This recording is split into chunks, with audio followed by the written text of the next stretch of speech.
मेरे साथ जो हुआ वह अच्छा या बुरा।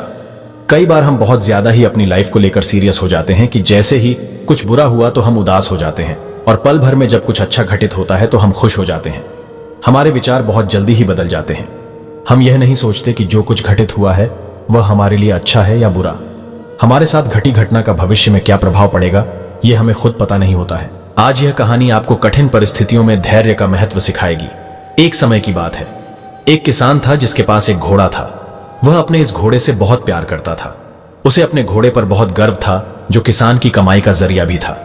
अपनी इस कमाई से किसान अपने परिवार का पेट भरता था। लेकिन एक दिन वह घोड़ा भाग गया।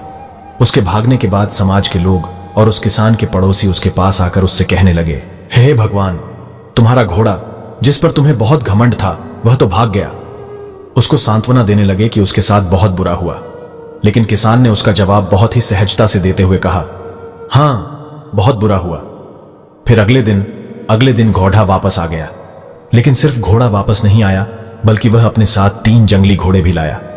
फिर उसके पड़ोसी उसके पास दौड़ते हुए आए और उस किसान से कहने लगे, आपका घोड़ा आ गया और अपने साथ 3 और घोड़े भी लाया है।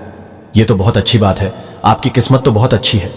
किसान बहुत खुश हुआ, उनकी तरफ देखा, फिर उसका जवाब बहुत ही साधारण रूप से दिया और कहा, हां, शायद कुछ दिनों बाद किसान का बेटा उसी जंगली घोड़े में से किसी एक को काम के लिए उपयोगी बनाने की कोशिश कर रहा था।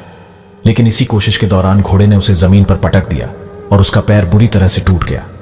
उसके पड़ोसी उससे कहने लगे, उस पागल घोड़े ने देखो तुम्हारे बेटे के साथ क्या किया, उसका पैर तोड़ दिया।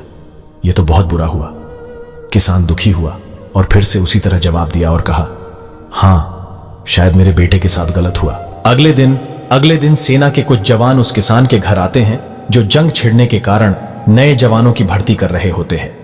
उसमें से एक जवान ने किसान के बेटे को देखा और बोला, इसका तो पैर टूटा हुआ है, हम इसे सेना में भर्ती नहीं कर सकते। और वे जवान गांव के सभी लड़कों को लेकर अपने साथ चले गए। यह जानकर उसके पड़ोसी और बाकी गांव वाले उसके पास आए और बोलने लगे, तुम्हारे बेटे को तो जवान जंग के लिए नहीं ले गए, तुम्हारी किस्मत तो बहुत ही अच्छी है। इस आखिरी बार भी किसान ने फिर से बड़ी सहजता से कहा, हां, शायद इस कहानी से हमें यह प्रेरणा मिलती है कि हमारे लिए चीजों को नकारात्मक ढंग से सोचने में जरा भी समय नहीं लगता है। जब भी कुछ हमारे अनुकूल नहीं होता तो हम उसे बुरा ही समझते। लेकिन सच बात तो यह है कि कोई नहीं जानता कि जो हमारे साथ घटा है वह बुरा है या अच्छा। इस कहानी में भी किसान के भावों में परिवर्तन परिस्थितियों के कारण होता है। बुरी परिस्थितियों में वह नकारात्मक हो जाता है और अच्छी परिस्थितियों में वह सकारात्मक। इन नकारात्मक और सकारात्मक परिस्थितियों के बीच के समय में धैर्य रखना बहुत जरूरी होता है। क्या आप वाकई में यह बता सकते हैं कि हमारे साथ जो घट रहा है वो गलत है या सही, बिना यह जाने कि भविष्य में उसका क्या प्रभाव पड़ेगा हम पर या हमारे जीवन पर?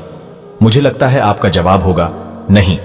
हमारे समाज में, हमारे देश में ऐसे बहुत से महान लोग हैं जो अपने जीवन में असफल हुए, हारे, अनेक बड़ी बड़ी बीमारियों से लड़े, किंतु उन्होंने कभी भी अपना धैर्य नहीं खोया और ना ही हार माने। यही आगे चलकर बड़े प्रसिद्ध हुए, सफलता के मुकाम पर पहुंचे और महान बने।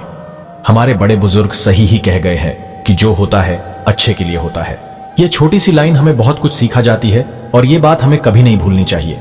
हमेशा कोशिश करते रहो, जीवन के पथ पर निरंतर आगे बढ़ते चलो।